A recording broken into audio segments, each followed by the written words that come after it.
At sea, danger does not always announce itself. It may begin with a radar contact, a fast-moving craft, or movement that does not fit the local traffic pattern. Piracy and armed robbery remain real risks in some operating areas.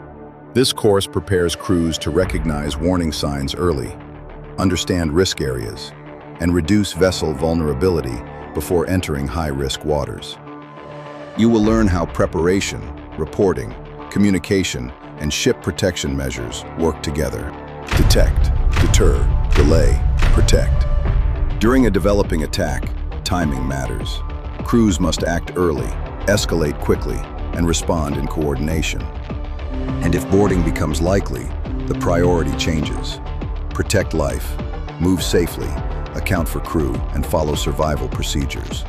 After the threat ends, recovery continues through reporting, evidence preservation, and support for affected crew. Piracy and armed robbery. Prevention, response, and survival at sea. Be ready before the moment arrives.